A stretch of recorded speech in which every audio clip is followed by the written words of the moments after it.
Welcome back to the channel. My name is Savannah Sharp and I'm so excited to be here with you because this video has been long overdue. I have been training since 2017 on my fitness journey and I'm getting ready for bikini competition. I'm roughly about 5 weeks and I thought now would be a really great time just to reflect on my entire journey and let you guys know my top 10 mistakes that I wish I would have known before starting my fitness journey, so that you guys, my background to start, so you guys know a little bit about me, and then we're gonna jump right into all of those tips of things that I wish I would have learned. And I wrote it down. I wrote everything down here just so if you're wondering what I'm looking at, I have notes just to make sure the timeline is right too. So I'm gonna put through like some pictures over here of my personal like transformation video. So let's talk about right now, where am I at? So right now it's 2024. I am a WBFF bikini professional athlete. I turned pro last year, which was super exciting. The first time that I ever competed for WBFF, I turned pro.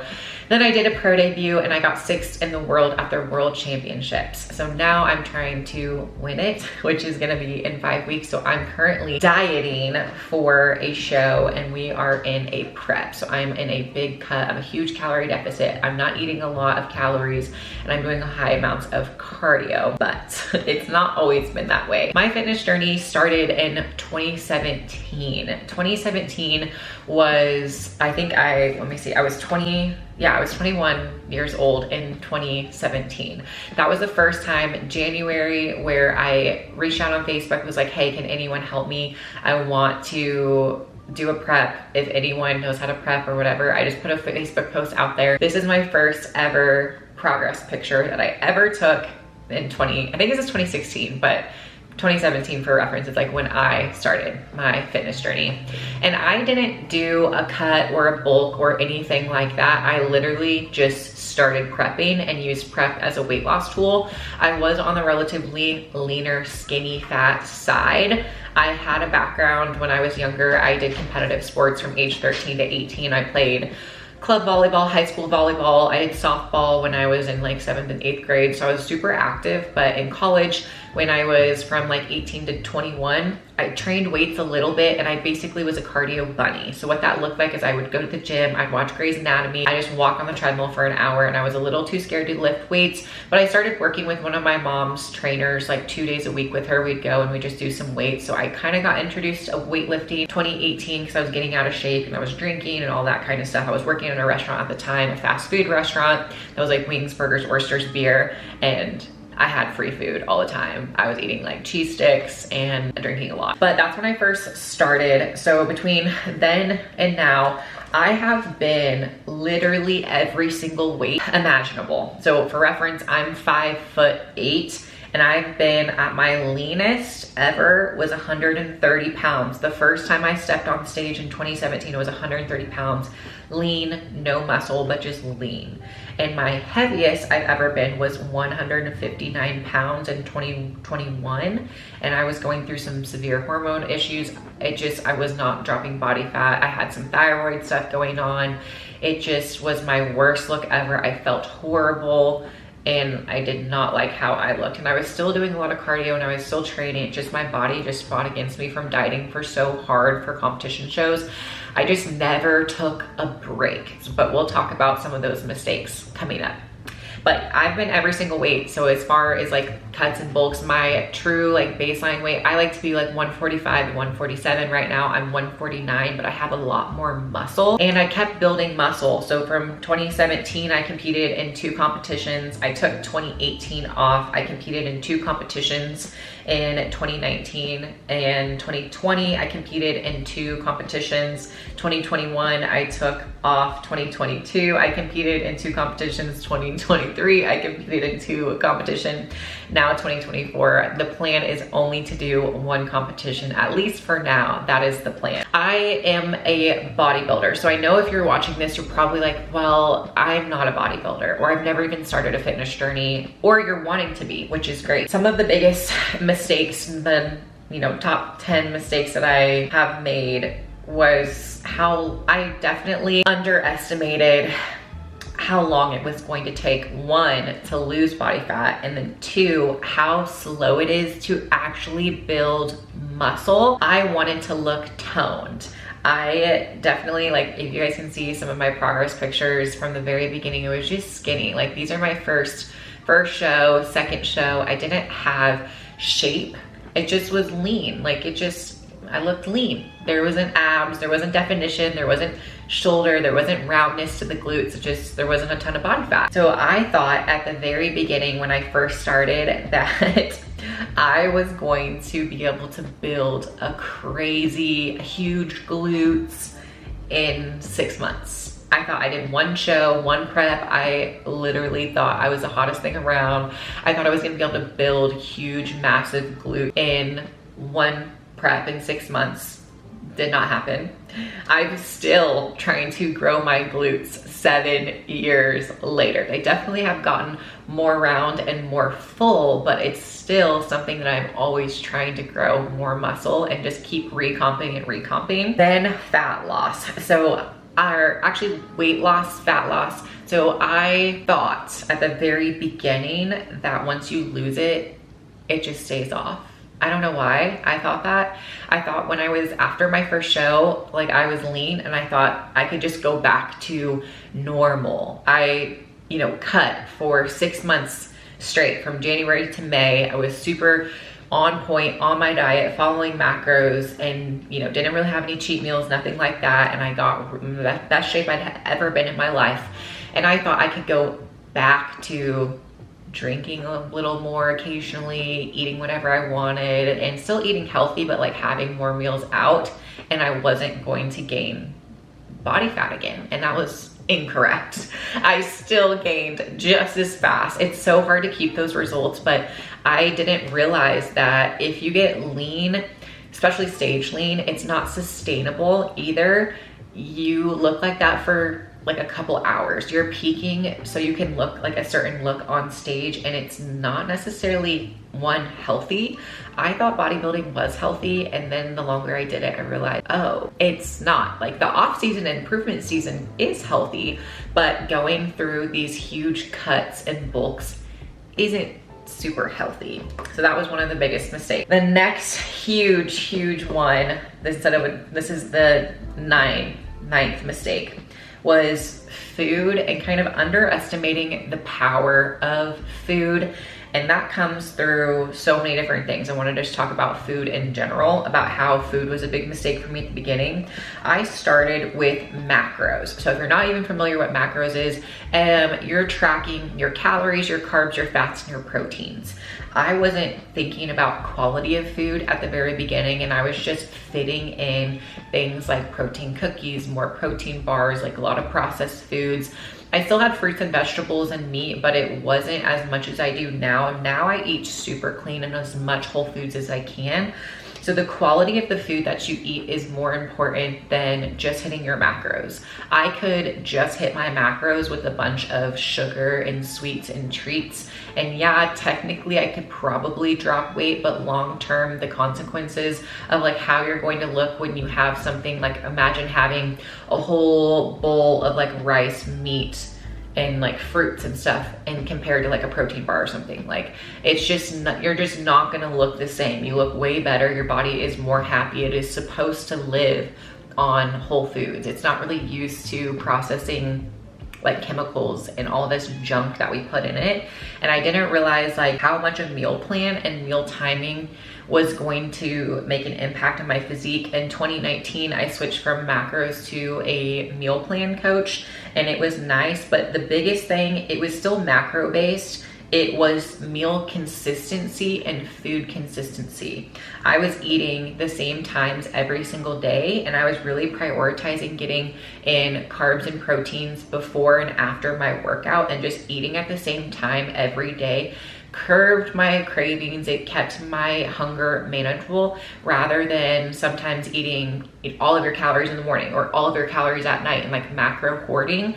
Your body's not really sure what to expect. So I felt like my stomach got a lot tighter when I just was eating at the same time every single day.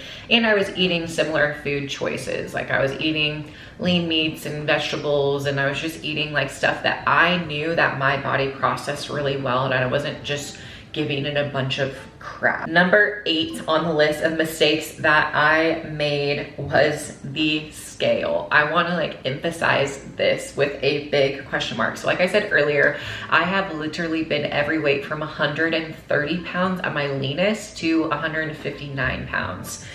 The scale doesn't mean anything. It's a good reference points for athletes or you just to see where you're at. But as you continue in this journey, if you are actually putting on muscle, you should want that scale to go up. Even though you're going to look leaner and better, if you've actually put on muscle, the scale should go up. So now you just have to get okay with it being a certain number. Like that number is a combination of things. Like I really didn't realize at the beginning that leaner and the scale going down isn't always a good thing, because sometimes you're actually losing muscle, not fats. And sometimes it's just water. There's so many things that affect the scale. Like for my clients, I always ask myself, like, these are everything. It's sleep. It is training intensity. Are you sore? Did you not sleep? Did you eat close to bedtime? Did you drink all of your water? Sodium, different foods that you aren't used to having, or did you, what else is there? There's so many things, literally cycle, period, hormones. Is there any new medications that you're taking? Is there any food groups that you have that you've never had before?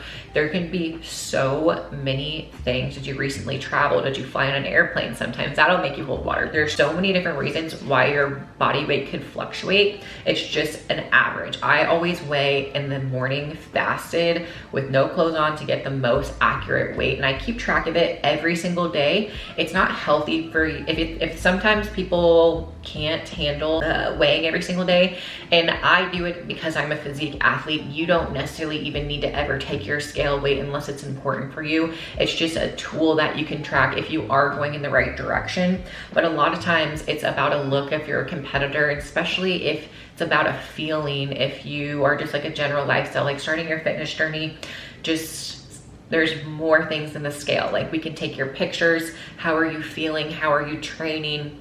What are your measurements doing? If your weight is if your weight hasn't gone anywhere, but your waist is shrinking, most likely you're probably losing body fat and just recomping and building muscle too.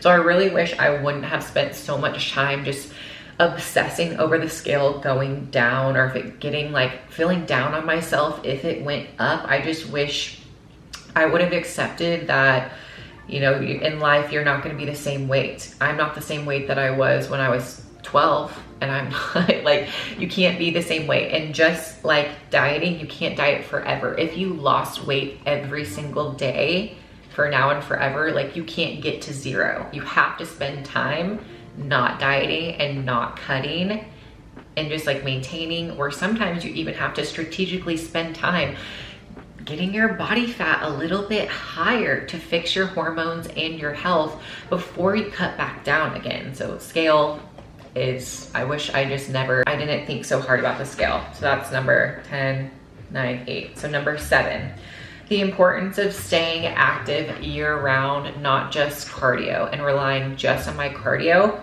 So step tracking is really critical. So this is like for competitors too, but for like general lifestyle people, sitting, like right now I'm sitting, I don't want to be sitting. It's really harmful to your health because your body is just being lethargic. It is sitting there. It needs to be active year round, and you don't need to just be active to lose weight. You should to feel good, and getting in 5,000 to 10,000 steps, honestly 10,000 steps if you can every single day would be more beneficial to you than doing any type of cardio. And you can get your steps on a treadmill. You can go outside. I used to think that I could only get it on a treadmill or a Stairmaster, which is just dumb. And so now that I know I can stay active through walking my dogs, literally power cleaning my house, and just not sitting down. Your body has needs. So it's the non-energy or it's neat. It's basically the calories that you burn just doing everyday activities, like walking around your house.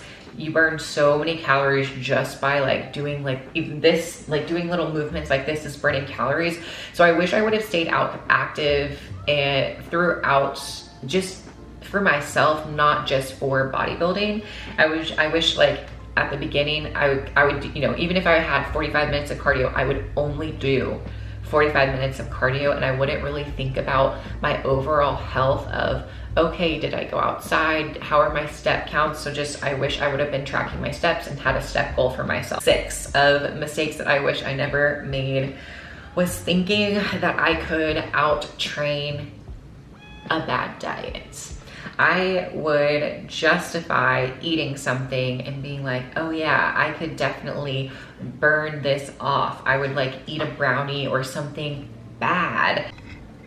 And then I would do extra cardio to try to burn it off, which doesn't make any sense. And I didn't realize when you're burning stuff off, it doesn't work like that. It doesn't just evaporate what's in your stomach. Like if you eat something, your body isn't using that fuel right then and that second. A lot of times it's going to use food that you've already had stored in your muscles in your body and burn through your old body fat rather than using what you just ate. It doesn't just take it away. Also, if there's sugar or fats or other chemicals in it, like it doesn't do anything. It's still, your body still has to process it. So sure, you can have a bigger calorie deficit, but you can't out-train a bad diet. Like if I used to think that if I had 60 minutes on my workout program or 45 minutes of cardio I had to do every day, if I had a couple bites of extra stuff, I'm like, oh, I'll just do an hour and not tell my coach.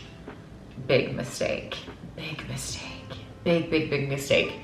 It did not work. And what happened is I was always doing more cardio than I was actually supposed to and eating more than I was supposed to. So that guilt, I would be constantly sore, not able to recover. I actually was going to be losing more muscle because I shouldn't have been doing that much cardio. And I was still gaining body fat or not dropping body fat because I was stressed out and then I wasn't in a calorie deficit at that point anymore. So I wish I would have just worked at being more disciplined on my diet, because it's hard to actually use, like, burn what you're eating. And, you know, 30 minutes of walking, it's nothing. Like, you can eat way faster than you can burn off calories. So I wish I would have just kind of known more and just been educated on how many calories are actually in 30 minutes of walking or 15 minutes of walking, and the benefit of just sticking to your macros. Taking extra bites off your plan are calories. Like sauces are calories, gum is calories. Anything that you put in your mouth does impact your physique. Everything has calories that you eat. It does, and it does affect your body, and it can stall your weight loss. So there's a lot of times when I look back and I was following my macros at the beginning, but I was really not. I was having bites that I wasn't tracking, or I was using more than a tablespoon. I would track a tablespoon and then maybe I would just kind of eyeball it and just be like, oh, this is, especially for peanut butter, grab, you know, a scoop of peanut butter, like, oh, it's just a tablespoon, when really it's like 4 and you don't even realize it. And that is 10, 9, 8, 7, 6, 5. My 5th mistake: consistency matters. It does. And I kind of talked about this already, but skipping meals, it's okay to do fasted, but I used to just like skip meals, I think. And it's the same thing where if I had a bad day the next day, I'll be like, oh, I'll just skip one meal tomorrow. Or if I overate today, I would subtract it out of my calories the next day. And that was fine until you get into this cycle where today I'm eating tomorrow's calories. So then when you get tomorrow, they're already lower. So you're gonna be hungrier, which is gonna make you wanna eat more than you use the next day's calories. And it's just a cycle that you can never get out of. So it's just better to try to eat the same macros consistently every single day than trying to like cheat the system. You can't cheat weight loss. You can't. You're not smarter than your body. Your body knows exactly what you're putting into it, what you're thinking about, how you're moving. You can't cheat the system.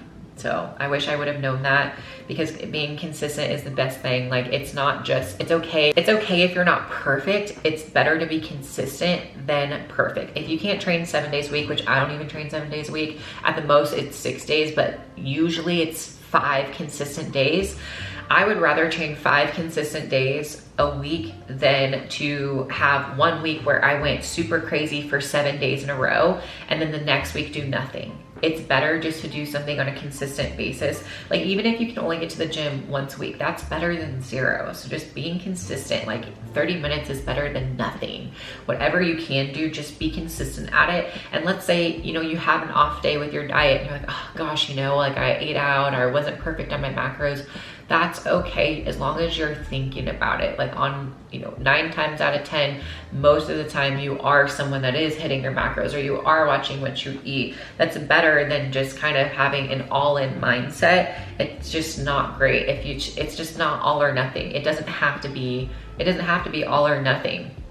It can be kind of like an 80-20. It's like 80% of the time I'm going to be in the gym feeling good, 20% of the time I'm gonna go to the gym and that workout is gonna suck, but it's still the habit of going into the gym every single day. And same thing for my diet. It's the same foods over and over again. It's the habit of tracking it every single day. Even if I go over my macros, I'm still tracking it, so I'm being able to think about what I am eating before I actually eat. 8, 7, 6, 5, 4. The fourth mistake that I made when I first started working out was lifting weights. And I'm just gonna put this in a bucket of training wrong, and just like training incorrectly and not training intense enough. I did not realize what training to failure meant. And if you are trying to grow a muscle, for instance, everyone's trying to grow their glutes, doing more reps doesn't mean that you're gonna grow. It's a good way to get there, but a faster way to get there is to increase your weight load that you're lifting and your training intensity. So in the beginning, I would think like, oh, I'll just do another set so my glutes grow. Like, oh, I'll just do extra reps.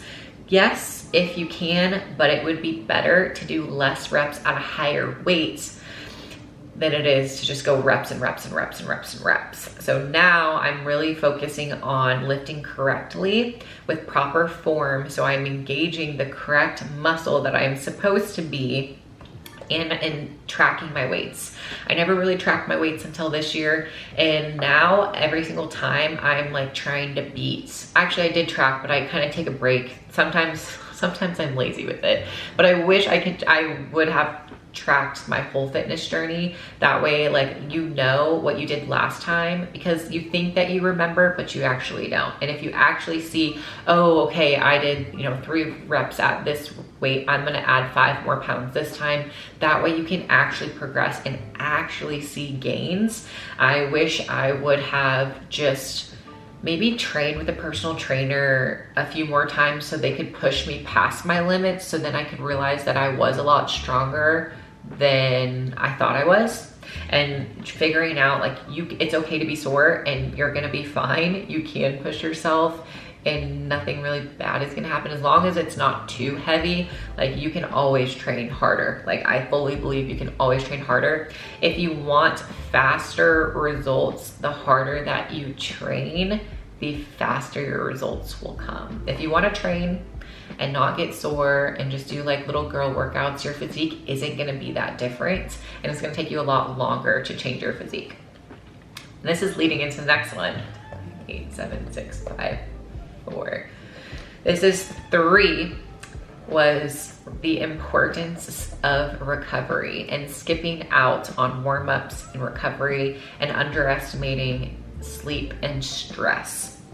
You can only push yourself so hard. So yes, you need to be training intense, but there is a certain point where there is too intense. You want to train so it's intense enough that maybe you're still sore 1 to 2 days after, but it shouldn't be so intense that it's painful, like very, very painful for you to train the next time. Like recovery, sleeping 7 to 8 hours minimum when you are training and lifting weights and just living, that is a game changer for weight loss, for muscle building, for anything in your life and body, is sleep. You need to sleep. Before, I was a morning person. No matter what, I'm waking up at 5. I went to bed at midnight, waking up at 5. Now, I always get 8 hours. So if I go to bed at midnight, I'm getting up at 8. It's okay. I just always get my 8 hours. It's gonna be fine. Same with stress. If it's not a good time to try to lose weight, if you are going through an extremely stressful period of your life, it's gonna make it even harder. A lot of people can do it, but just, you can't just be high strung, super high anxiety all the time and expect your body just to be okay with it. You can't lie to yourself. You can't lie to your body. It knows when you're stressed, when you're not sleeping, when you're not recovering. And you can see it on your physique. You're gonna hold water. You're going to not be able to build muscle as fast. You're gonna still be sore. You can't recover. Like, digestion is gonna stall. There's so many things that are related to stress. So having a good stress management, like have days where you're not on your phone, you're not on social media, you're not on a screen, have a proper bedtime. Go to bed at the same time every single night. Try to wake up at the same time every single day. And then when it comes to recovery, it's really important that, one, we are warming up our muscles before. So either doing 5 to 10 minutes on Stairmaster, treadmill, just to get our body warm, sitting in a sauna, doing some banded exercises, or for the first exercises that I do, like do a lightweight, warm up the muscle, get used to the movement, and then adding weights after. And recovery, stretching. Nobody stretches enough. Name one person in your life that stretches enough. There's not. I'm gonna tell you right now, you can stretch more. And just having a routine, even if it's only once a week, it's better once a week than not at all. When you're watching TV, sit on the floor, do a couple stretches, because it does make an impact. Your body is gonna be tight when you're lifting, training, doing all this cardio. You gotta stretch, and it will help you recover faster. And then for bodybuilding and physique sports, you can only push so hard before your body pushes back. So getting things like, if you can, a massage would be great, sitting in salt baths. And sometimes you need actual time off from lifting. You can't just be going 7 days a week, heavy PRs every single day. You just can't recover fast enough. So I found having 2 days a week of a rest day has been really beneficial, and I've actually seen my strength and gains go up because I have an extra day to recover. I don't train legs every day. It's every other day. I do 3 days a week, which is a lot, but 2 days a week of upper body. So usually it's leg day, upper body, rest day, leg day, upper body, leg day, rest day, something like that. But I have rest days in the middle of the week rather than 2 rest days in a row, just to give my body some time to catch up. And it's helped my strength tremendously. And then also another thing is, when you're young, starting a fitness journey, you might think like, oh, I'm never gonna get old, whatever. I feel fine. Your joints, bones, and muscles are gonna deteriorate and wear out as you get older. So you want to age with grace. So start developing the habit of stretching now. So when you're older, you don't have to deal with injuries.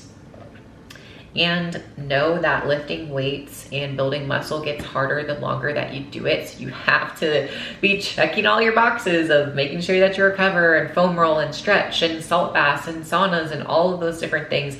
It does make a really big difference when you are trying to build a physique and take care of your body.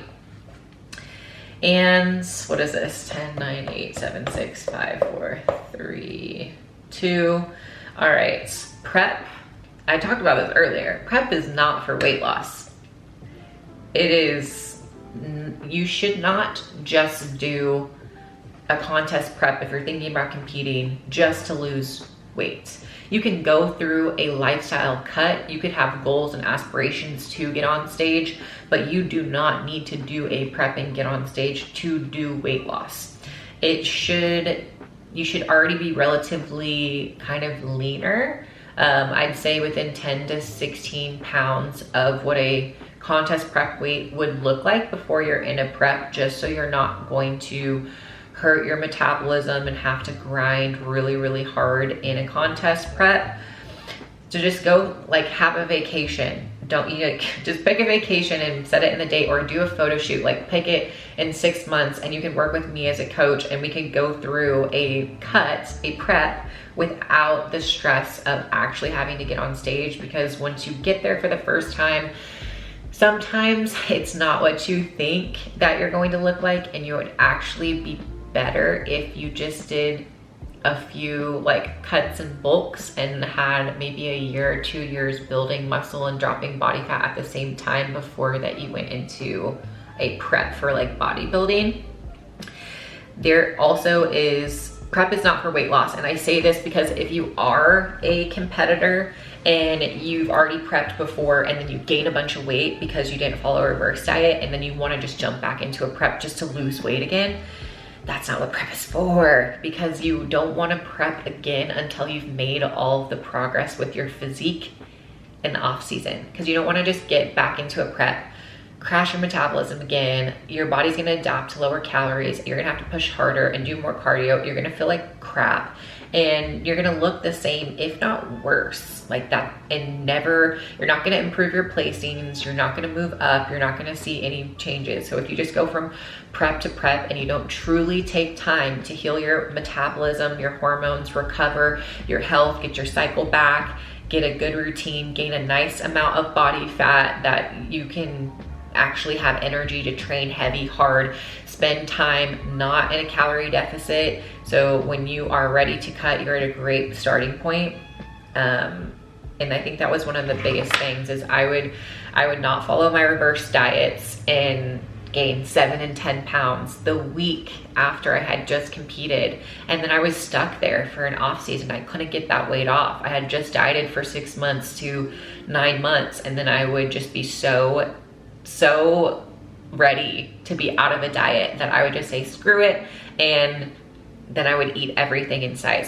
So I wish I would have followed a proper reverse early on, because I think I had my worst hormones was in 2021, because it was after like I dieted from January of 2020 all the way until September, super hard. I shouldn't have done, I dieted that whole year. So I started January of 2021 dieting, and I was supposed to do a show in July, but COVID pushed it back till September. So I ended up doing a huge cut. I should have stopped there, because you can't diet that long. I was looking stringy. I needed a break, but instead I thought, okay, let's just keep going. So I ended up dieting for a full year, and you can do it safely, but I didn't do it that way. I wish I would have just stopped, because I didn't have enough time to make any changes to build a physique that I wanted to. So competing is expensive is the main point. I'm coming from this point of view as a competitor, giving advice to you if you're thinking about competing. What I would do to not make mistakes, first take a look at your physique, take a look at your weight, your body, all your construction. Do you have a solid foundation of muscle? I feel like everyone can build on more muscle before you try to lose body fat. So it might be time that you add a little bit of muscle.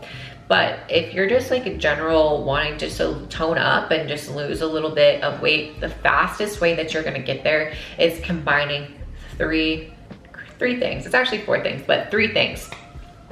This is going to be nutrition. So track what you eat some things that are healthier, maybe eat a little bit of less, going out to eat less, going out to eat less, making food from home, less oils, butters, just educating yourself about nutrition, eat stuff from the earth, having more whole foods, and cutting out sugars and drinks and all of that kind of stuff like that, like alcohol, reduce your alcohol. So nutrition, eat a little bit cleaner, eat a little bit less of the bad stuff and a little bit more of like good whole foods. Then there's the training. So weight training. Weight training isn't for everyone, and I do know that. However, that's the easiest way to build muscle, and it's the fastest way to build muscle that I know of.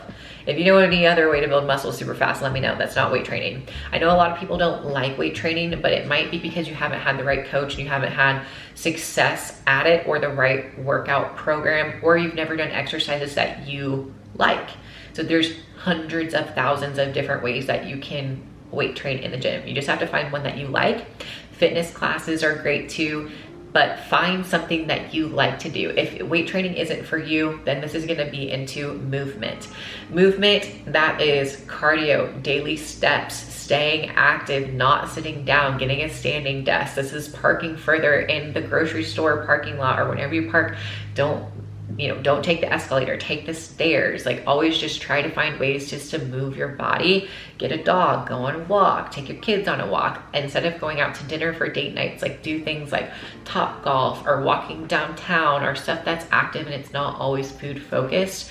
And some easy other tips that I have, that are just like some things that you guys can implement.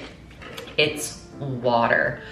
I never ever drink enough water, and I can't believe I didn't start drinking a gallon of water until I was 20. I don't even know how many glasses of water. I barely even drink any water, like 1 or 3 cups of water a day, which is crazy because I've drank a gallon of water every single day for 7 years straight, and I'm not kidding about that. I love hitting water. It's so good for you. So something easy and free is just drink some more water. That's easy, easy, easy. You're gonna see everything. Digestion is gonna improve, skin's gonna improve, hair's gonna improve.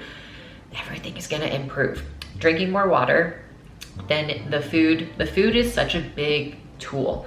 Track what you eat, and you don't actually have to weigh it out. You can use measuring cups. You can eyeball it out when you're first getting started, and just shop on the grocery store, on the perimeter of the grocery store. The junk, the crap, the stuff that sits on shelves for years and years and years and years probably isn't stuff that you want to put in your body. And they're gonna also be packed with more preservatives and chemicals so they can stay longer on the shelf. And things like sugars or treats and sweets, those are all in the middle of the grocery store. Stuff that goes bad quickly, that's health food. So the vegetables, the fresh vegetables, fruit, grains, carbs, potatoes, meats. I never eat enough protein. Protein, oh my gosh, it is so important for building muscle, for being satiated. Please, please, please, if you do anything from this video, make sure that you get your protein in. I always get 150 plus, anywhere from 150 grams to 180 grams, but my weight is heavier. So I would say try to eat your body weight in grams of protein. If you're 100 pounds, try to get 100 grams of protein. If you're 200, try to get 200 grams of protein, which is a lot. The fats is huge. I used to eat so much fat. Cheese, dairy, sugars, sweets, nut butters, avocados, olive oils, like those things that you think are healthy, like nuts, they're high in fat. So yes, they are healthier, but they are a higher macro, which means they're denser in calories. Avocados, olive oil are super dense in calories. So dense. So just be careful about having too much fat in your diet. And if you reduce your fat, I feel like you're gonna see your body completely reform. And I don't have any dairy. I don't do any cheese anymore. It's just kind of like a macro I'm not even gonna waste my time on. What else is there? Carbs. You need enough carbs. I think I used to under eat carbs like randomly. If I was feeling bloated, I'm like, oh, I'm gonna go carb free, or I'm gonna have a salad or something. And I should have just been eating consistent carbs for energy. You need carbs as energy. You need to be, number one, what did I write in here? I think I have some other things. Make sure that you're eating enough. So I know a lot of females struggle with eating enough, because I used to think the same thing. If I ate less, I would lose weight. Oh my gosh, that would be amazing. And yes, to a certain point, if you do eat less calories than you burn, you will drop weight. Yes. But you can't just like eat nothing. It doesn't work like that. You can't eat nothing. You have to have fuel. What if I told you you could actually eat a lot more than you are actually eating and actually see the scale? There's been times in the reverse dieting process where we've slowly increased my calories, but I've dropped weight. Your body can adapt to anything. It just needs to be consistent. So make sure you're eating enough. What else? Some easy food swaps too, that I think just like learning what's in food, these are so easy that you can start today and not even do any exercise and see weight loss. So if you're drinking soda, it's 2020, guys, it's 2024. We can't drink soda. We can't drink soda, okay? At least not full sugar, when there is the equivalent in taste in diet beverages. 0 calories, it's so much better than the 200 calories that you're going to drink in a sugar cola or whatever it is. Diet drinks, sparkling waters, those are fantastic. If you just swap that out, you're going to feel so much better, and you can drink as many of them as you want, and you're not gonna gain any weight if you have diet drinks. Learning macros. So there's an app that I use called MyFitnessPal, and that's gonna have it has a scanner where you can just scan what you're eating. It'll set for you what macros that you want. You can put in a goal and just start tracking how many calories are you eating a day? Are you eating enough of the right things? What's your protein at? Just start learning macros, and all you have to do is just look on the back of the food. Look in the back at the label, like check out labels before you eat it. Just check it out.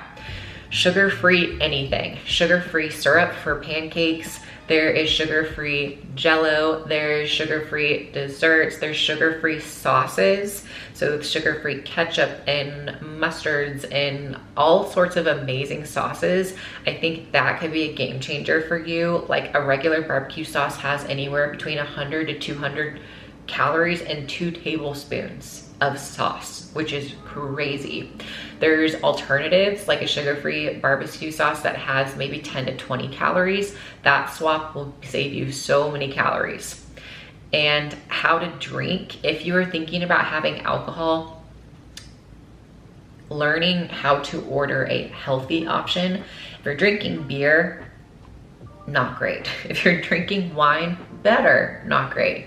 But if you have a clear alcohol with a mixture that is sugar-free or water, when I used to drink, I really don't drink that much. I would either opt for a martini because it's pure alcohol and there's very little mixer. And you could also do something on the rocks where it's literally just alcohol on the rocks with water in it, lemon shaken. I used to get like vodka waters with lemons. They're called jellyfishes, and you're half hydrated and you're drinking. Or you could use things like Crystal Lights, Mio to goes, and like flavor your cocktails. You can save so many calories. They even have like little margarita sticks that you can put in there that are 0 calories. So learn how to drink if you're going to drink alcohol. It's best for a weight loss goal if you're not going to, or at least have a limit for yourself. Learn healthy snacks. Basically, whatever you like to eat, there is a healthy alternative out there. You just have to find it and do a little bit of research and a little bit of planning. I promise you, like rice cakes, like rather than having chips, look into rice cakes, chips, or popcorn, which is really low calorie. Just figure out what healthy snacks that you like and you go for and make a healthier swap. I already talked about protein. Make sure you feel your best. If you go out to eat, I think an easy thing is not just ordering and using it as an excuse to order whatever you want. Yes, you should treat yourself. So sometimes it's important to go out to eat and treat yourself. But there's ways to order at a restaurant to make it a little less calories, like oils and butters on the side, sauces on the side, different things like that. Always try to find a meal that has a protein that's not breaded or fried, that's more grilled or boiled or baked. Anything like that is gonna be better. You can always ask them to be like, hey, how's this cooked? Can you prepare it this way? Can you do low salt? There's different ways that you can ask for it to be prepared to help hit your fitness goals. If you are planning to go out to eat with your friends or brunch or husband or whatever it is, if you can control the restaurant, look at the menu ahead for something that still fits your goals. That way there's something, like if you're going to a fried chicken buffet, it's gonna be hard to find something that is going to be healthier or like a salad. But if you get to pick the restaurant, try to find something that has a bunch of different things for everyone, but there's also healthy options for you to pick out something that you like too. and plan to eat out, pick the restaurant, check the menu out before you go so you already have a plan in place. That way the waiter doesn't just come upsell you whatever crap that they're gonna upsell you. You don't like it, you end up eating it, all of those different types of things. Like, have a plan in place. I always say as a rule, you're either going to get, you get two, you only get two. Either get, it's drinks, appetizer, dessert. You only get two. You can't have all three. So you're either gonna get drinks and an appetizer, or double drinks, or double appetizers, or dessert and a drink. Like, you get two. You don't get to get all three, definitely. So just pick which ones that you want ahead of time. Whatever routine that you're going to stick to, make sure it's something, if you're getting into a coach or training, like, we get really excited when we want to start a fitness journey. I'm like, I'm gonna go 7 days a week, I'm gonna make these big changes, I'm gonna meal prep every day, I'm gonna eat healthy. And usually the first week is the best week because you're really motivated, and then you might stall and not see progress, or your life gets busy and you're just like, oh my gosh, I'm so tired, I went so hard last week, I went 7 days a week, I'm tired and I'm sore and I just can't do that anymore. And then you give up and let's not do that. Just find a routine that you can stick to forever. I know, crazy. Like, if you can only do 1 day a week forever, let's make that day count. We're gonna make it a high calorie burning weight training ultimate session. 2 days a week, better. 3 days a week, better. 4 days a week, ideal. Like, that's like every other day, something like that. Just find a schedule that works for you. Even if you only have 10 minutes a day, it's still 10 minutes is better than nothing. And make it sustainable. Don't do stuff that you don't like to do. Like, find exercise, find a workout class, find a friend, find a yoga class, find fitness that's fun. It does not have to be boring. What else? Habits. When you're starting a fitness journey, I think the biggest mistake is quitting. It's a journey. There is no end date, and it's going to go up and down. Your scale is going to go up and down. Your body is going to change. You are going to age. Your lifestyle is going to change. So just keep that in mind. You know yourself really well. You know what you can and you can't do. You know what you can and you can't handle. So I hope this helps you guys start your fitness journey. Don't forget to follow me. I'm Savannah Sharp on Instagram. Don't forget to subscribe and like this video, and let me know if there's any other mistakes that maybe you made in the beginning that I forgot, or if you guys have any questions because you are looking into starting your fitness journey. I would love to help you start your fitness journey. I'm an online personal trainer, so if you have no experience required, I would love to help you, take you through a transformation to help you develop healthy habits that are going to last a lifetime, and you don't have to make some of the mistakes that I made. If you're interested in getting into competing for the first time, I definitely have a lot of experience, and I would love to help you there too. Thank you guys for letting me share a little bit about these mistakes, and stay tuned for another video. Bye.